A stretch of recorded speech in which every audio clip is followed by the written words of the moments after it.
Hello, everyone, and welcome back to the DS Show. I'm joined today by a very special guest. He's been a good friend of mine in the ecosystem now for several years. We've had several conversations in the past. It's always great running into him at different Anaplan events. Please welcome my good friend, founder of Accelytics, Ash Jain. Welcome to the show, Ash. Thank you, Danish. Thank you so very much. Appreciate you welcoming me to the show, and I'm glad it's finally happening. And Yeah. the feeling is mutual. Always good to run into you at these Anaplan events, and it's been a great ecosystem for all of us. hmm Yeah, and it's always, I feel like it's been a great kind of friendly relationship the two of us have had, and always great kind of bouncing ideas or thoughts or insights, just kind of general lay of the land. And I think it'll be great for the audience to kind of see, like, how we usually talk and perhaps learn a little bit more about you and your story. But for those who may not know you, able to please share a little bit, maybe an introduction, who you are, maybe a little bit of life pre-Exalytics, and then we'll kind of dive into what you're doing at Exalytics. Sure. Yeah. So my name is Ash Jain. I'm based out of Houston. A dad of three kids, married. Um, been in consulting space for 25 years now. Always been in the area of enterprise performance management. My journey started with Big Four of the world's Arthur Anderson, circa 2000 in Houston, Texas, and Hmm. then they went through that whole Enron fiasco. And I was a fortunate small population who got picked up by KPMG slash Bearing Point. There was like a little bit of a drifting along that happened. And then I was with the Hackett Group. So always like first 7 years of my uh, career was with Big Four consulting and then mid-sized consulting like the Hackett Group, and I learned quite a bit. I was very fortunate that I started my journey at Arthur Anderson in the area of finance and business intelligence, and that was really exciting to me. It was not all programming. My undergrad was in computer science, but I knew as I got out of college that I was not made to be like busting code in a dark room chugging Red Bull, right? So my thing was like, you know what, I want to understand business, and I want to understand how technology can help businesses by doing analytics and giving them information to make meaningful decisions. So first 7 years was in the world of consulting company. That's where I worked for Arthur Andersen, Bearing Point, KPMG, the Hackett Group. And in circa 2007, I decided to go on my own as an independent consultant. And then shortly thereafter, I co founded a boutique organization that was focused on delivering full stack Oracle EPM products, planning, budgeting, consolidation, data governance, infrastructure. Back then, we used to have, three infrastructure pods, and all those type of things. So that's what I did all the way from 2008 till 2015, and then I exited out, and I co-founded this company. So in 2015, I exited out and started Accelytics as the sole owner. It started with still with my core competency that was Oracle, but Hmm. Oracle was in the whole cloud space. They were still figuring out. There's certain things that they were doing I was not a fan of back then. They have come a long way now, but then I ran into Anaplan, and that was just so refreshing because it was just not all about Office of the CFO. The whole connected planning story Hmm. resonated with me greatly because I knew that the typical Office of the CFO stuff is almost becoming commoditized, and there has to be an intersection of one platform where you can do not just Office of the CFO, but you can tie it with supply chain planning, all sort of operational side of the business, and then further intersect that with sales performance management. So sales forecasting, TNQ, ICM, all those complex problems on one platform. So that's where I took a very sharp U-turn. And in 2017, we shook hand with Anaplan, and I just tripled down on Anaplan and left Oracle behind. And here we are in our, almost in 2025. Great. ninth year of our partnership with Anaplan. So it's been a fun journey.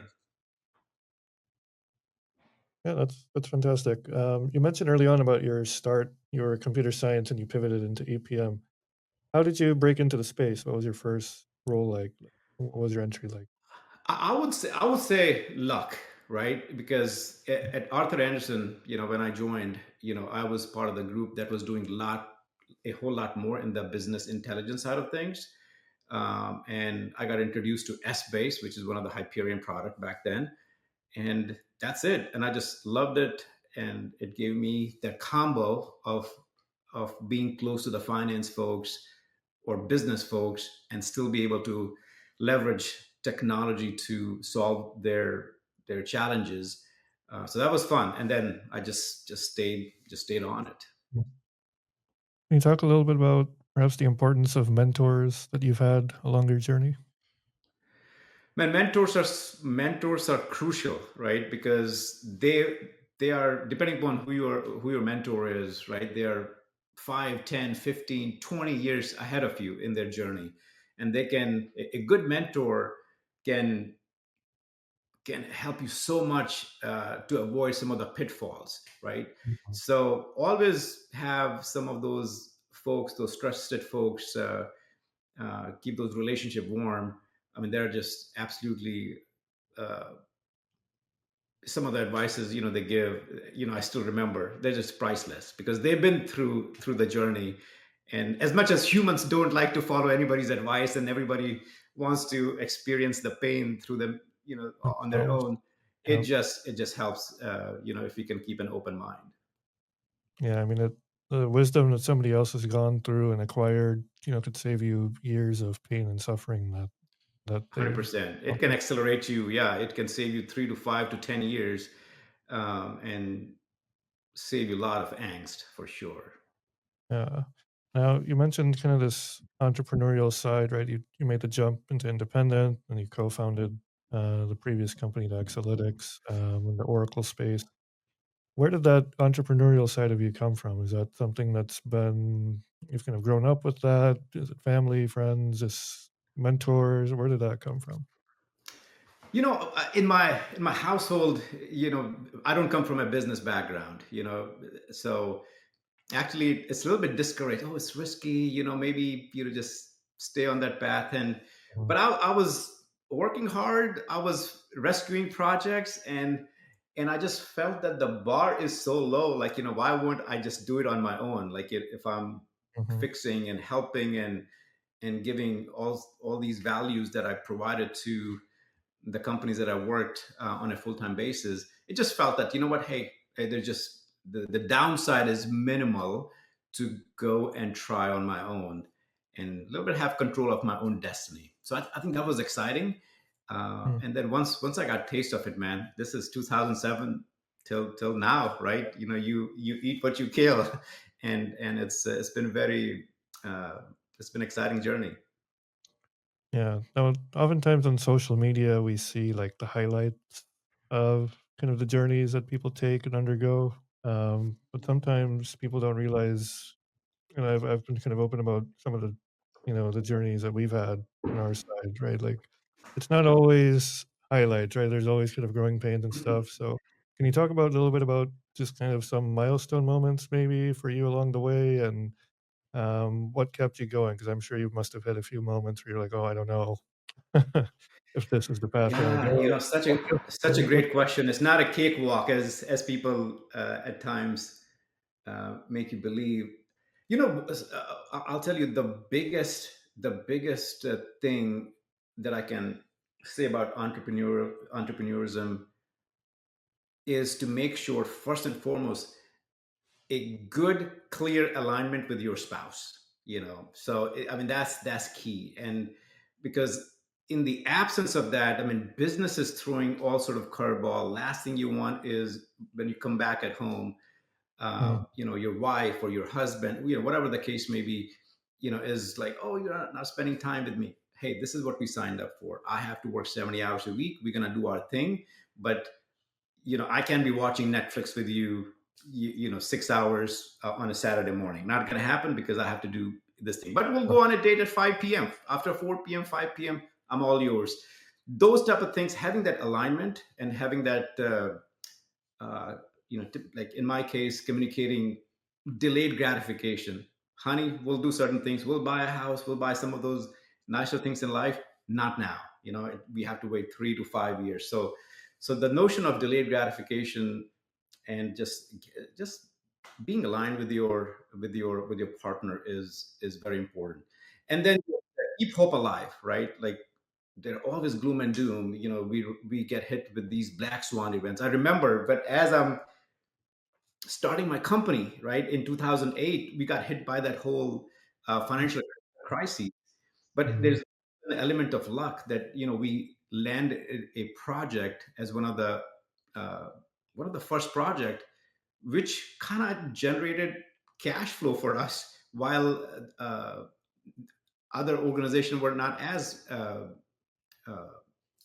fortunate, right? Like the smaller players. So Mhm. we grew, like, during that time frame. So it's a timing thing, it's a luck thing. But uh, at the end of the day, right, if you're determined, right, these you get through these rough patches. Mm.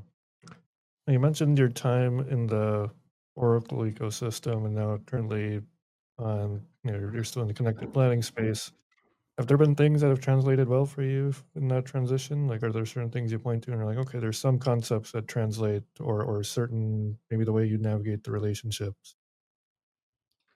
Yeah, I think the key reason for the pivot, from Oracle world to some new technology like Anaplan was, yes, there's a technology, and technology can come and go, right? I mean, we are in the world where things are happening in such a rapid pace, and new players will come. Who knows, right? In the next 5 years, what's going to come?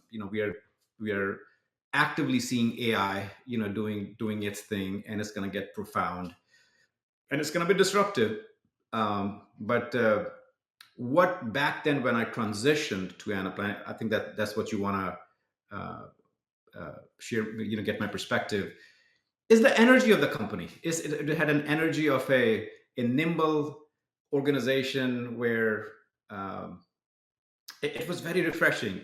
And some of the legacy players, they sometimes get into their own same old world where you have to a little bit justify the partnership. You have to. It's all like everybody's on their own type of thing. But the culture of Anaplan circa 2017, when we signed up for the partnership, was a young, hip, dynamic company, and it just resonated so much, and that just allowed us to just go full force ahead. Okay. Yeah, I think that sentiment, especially back in 2015, like it was a very relatively new kind of up and coming sort of technology. It had just Yep. kind of started to kind of pick up traction in the market. Can you talk a little bit then about your journey from 2015 till now? Like, what have been some of the key milestones for Accelytics over this stretch, and just kind of what was your growth and development like in that partnership? Yeah, it's we saw multiple CEOs who came and went. So we have seen where we were all about apps in all those early 2015, 2017 days, and then it it went from apps to focus on domains, which is the whole company was dissected into FP&A, supply chain, and SPM.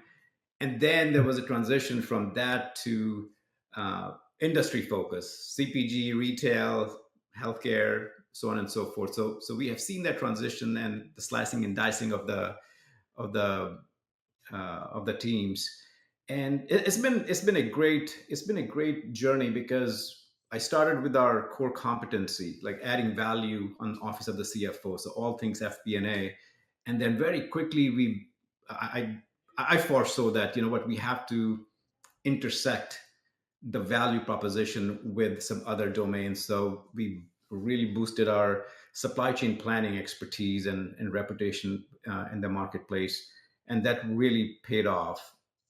And then of course we do quite a bit sales, performance management type of thing. We don't have that big of a name there, but being able to do the whole connected planning, journey execution in a very boutique, nimble way was our strength, and that's what we enjoy Mm. doing, right? Helping companies extract value within a matter of 10 to 12 weeks, and being their trusted partner. I mean, that's it's fun, and we made a lot of friends. Like a lot of clients are our friends now. When we look at all the logos as I walk through a grocery store or I walk through a highway and we see, oh, look at Yeah. such and such Yeah. logo, and then I point to my kids that's our client right there, and it's just a very fulfilling feeling. Mhm. You ever see that your kids might want to get into this someday? Well, I have three kids. The oldest one is on a pre-law track, so she's doing her thing. My son, who's a second year finance guy, he's in an inflection point right now. He's figuring out, like, with AI, what's coming my way. But I'm coaching and guiding him to the extent I can. That, hey, he actually just recently got certified in Anaplan, like a Oh, couple there of you weeks go. ago. So he's doing a little bit of a quote unquote internship, like getting exposed to some of the projects that we are doing. He's liking it, but you know what? These days, kids are so smart. I'll just share my experience and let him decide what he wants to do. So who knows? Right. Now, looking at 2025, we talked a little bit about the journey of Anaplan, over the last 10 years. There's been some new developments, I guess, in the general EPM space. I think for us, we like to kind of keep an eye on the marketplace and see what's out there. Can you speak a little bit just about your take on just the industry as a whole? There's just, where do you see kind of Anaplan the next few years versus maybe some of the other options in the marketplace? Yeah, things are changing. We are seeing it. We are feeling it. Uh, and we are tangibly seeing where things are headed, right? Overall technology, whatever the expectation is that customers have now, they want a lot, right? So one of the key thing that I'm seeing is that boutiques like us, smaller organization, they would have their edge in certain cases, but I believe that boutiques would have to get very smart in creating some meaningful alliances, right? For them to be on the top of mind. Otherwise, if the next five competitors that you have, they have a volume of 10 times the kind of the number of projects you're doing, you're just not in the front and center of alliances, folks. With whatever SaaS partner you're shaking hands with, that is Anaplan or Oracle or Pigment and whoever, right? So I just see that there would be a number game. It's going to be a volume game. Like, how many different things are we doing? How can we cross sell and upsell and just provide that holistic value? And I think from that perspective, the bigger players, the rich is getting richer a little bit, and the smaller players are getting a little bit left behind. I mean, that's my overall theme that I'm seeing out there. But again, there would always be a place for that nimbleness, that boutique, that white glove service that we provide. I think we just have to stay on the top of our game. Stay creative, stay courageous, stay consistent, and things will be fine. That at least that's what I remind myself. Whether it's AI, whether it's apps, whether all these other things that come up. That, what, we just can't rest on our laurels. Just Right. You have to always adapt. try to be creative. Yep. So you have to adapt, right? Otherwise, you go out of business. So 100%. Yep. yeah. Now, one thing that I always kind of enjoy talking about too is just from an entrepreneurial spirit. You come across all the people over the years that you work with, whether it's externally. Of course, you'll hire some people on your team. Can you talk a little bit about one HR story, perhaps that's like one of your best HR moments? Like, maybe you took a chance on someone, or just something in general related to this. What was like a pivotal moment for building out your team? Yeah. Look, consulting is a team sport, right? I can, nobody. I don't care who you are. You can't do it on your own. So the growth, the fun, the value to your client, right? It is given by that diverse experience. So, without naming names of folks, right? Sure. But some of the bets that we made in, when we were looking to build our supply chain practice, and then I just really tripled down and brought all the highly respected, regarded folks within the Anaplan ecosystem. I mean, there were three or four of those highly tenured, respected, experienced, smart people. They were part of our team. I mean, that really was a lot of fun. But then COVID hit. It kind of broke our momentum a little bit. So we took that punch. We were still doing fine. We invested, and stayed the course. But I think that was the pivotal moment to intersect our FP&A capabilities to supply chain, building that team, and adding that holistic value was one of the key bet that I can foresee was worthwhile. Mhm. Now, if you were to put yourself in the shoes when you were first starting out in the space, right? And you kind of think about somebody who's coming out of school maybe today or, perhaps looking to get into the space brand new. What advice would you give them as they look to start their career?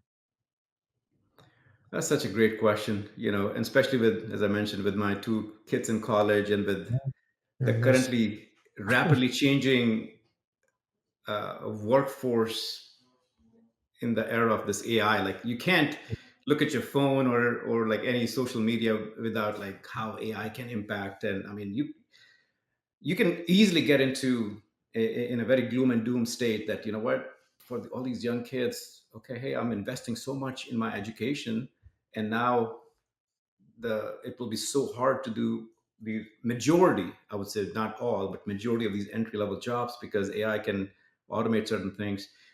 Look, particularly I'm still figuring it out, but I rely on few things. One thing I would say is to anybody, right? If you are like a more technical type of person, it's always important, more so than ever, that you understand the business, not just the tool, right? So it's very Mhm. important. Like, look from the vantage point of whoever problem you're solving, whether it's a CFO, whether it's a VP of supply chain, whether it's a chief revenue officer, right? Just you have to just really think that, hey, I'm not just creating and automating these manual Excel stuff into some tool. Why I'm doing it? What kind of report and what kind of information they are getting out of it, and how it's helping them make that decision. So you have to just kind of get into that and put that extra effort to understand that, because what I see time and again, even internally within our team, I push them, but time crunches and project rigor, right? People are much more focused on, yeah, I have created the dashboard, I have created these Mm. logic, and you Technical. know what, I'm done.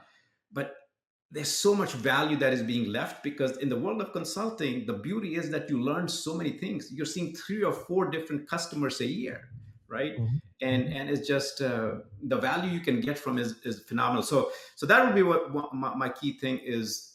At whatever opportunity these kids get, or these out of college professionals get, focus on business. And the second thing I would say is, when opportunities feel like they're limited, as I said, double down on being courageous. Throw yourself out there, build your personal brand, get creative and get consistent. So courage, creativity, consistency will plow through whatever short term situation that the world will throw at your way. At the end of the day, man, if every job will be taken by AI, who's consuming? Like, it's not going to be the end of the world. I think it's going to open up a lot of other exciting opportunities, and I think that's what we should look forward to, as opposed to being a little bit paralyzed about it. Oh my god, what do I do? Hey, we're going to work hard, we're going to get creative, we're going to educate ourselves, and voila. So that's what I would say. Um, Focus on business, creativity, consistency, courage, and things will be fine. That's what I remind myself. Quite frankly, I sometimes get, Yeah. where's consulting world going? Are we going to be around in 3 to 5 years?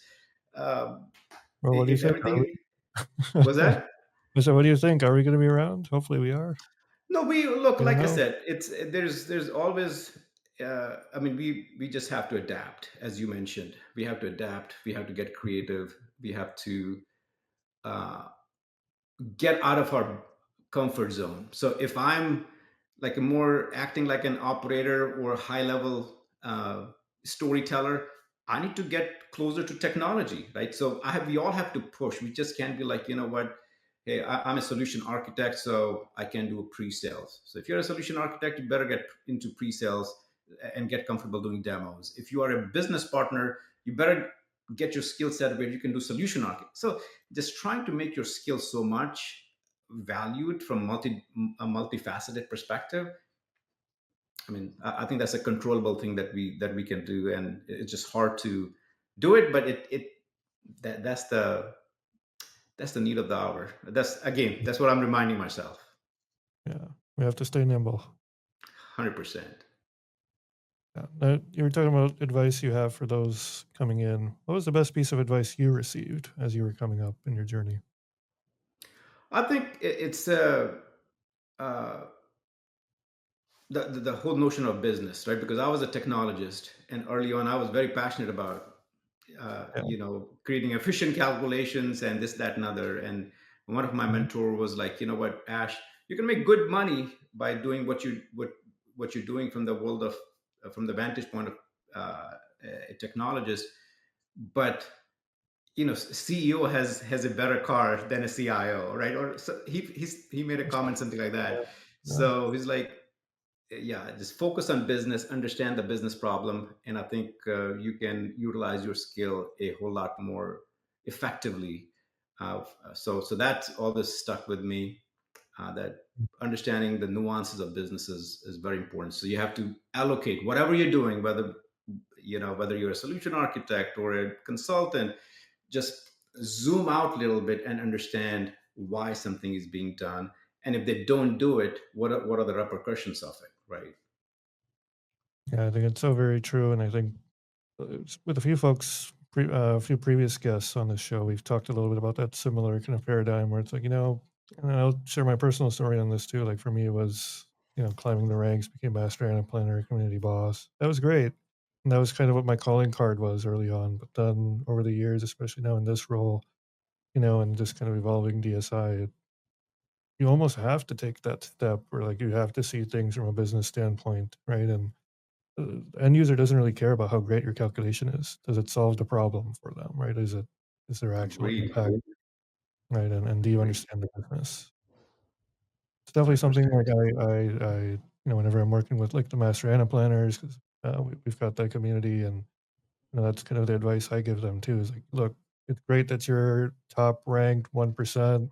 You've got all the credentials in the world, but take that next step where you can kind of take a step back, understand the business, understand kind of the bigger picture, right? It's not just about building the best practice formula, going according to the book.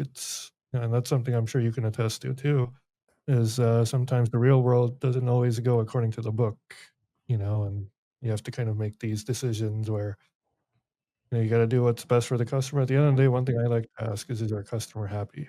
That bottom line, that's the thing that matters the most. Agreed. 100%. Yep. Yeah. Well, great, Ash. It's been a great conversation. I feel like we've gotten a lot of insight into your journey, your story. I feel like we've gotten a little bit of taste into what life is like at Accelytics, and I think for all of us, we're keeping an eye on AI. Is there any last words or a piece of advice you'd like to leave the audience with as we wrap up here? uh, there's a quote that, I mean, there's so many quotes out there. There's certain quotes kind of hits you at whatever stage of life you are. And this one, I'm like, you know what? I remind myself now a whole lot more. I'm not that young anymore. So the quote is, if you are healthy, you have 1,000 problems. But if you're unhealthy, you have only one problem, which is taking care of your health. So I think us entrepreneurs, right? I mean, we put our health before all these other things. That is a fundamental shift I have made in my life in recent year. Take care of your health first and foremost. Nothing matters. And the second quote that recently just hit me, right? That the Mm. magic that you are looking to achieve is in the work that you're avoiding. There, Yes. Yeah. it just the way it hit me was like, I'm like, that's so true. There's certain things I know I have to do, but sometimes we avoid it because of either judgment of the people, and we are not just going all out with certain things that we feel because of whatever. We as humans are very good at talking ourselves out of it. But Hmm. I'll just leave with these two quotes, that health is just number one, and the sooner you can be just aware of it, I think it's better. And just if you feel something that needs to be done, then that's what needs to be done, and things will happen.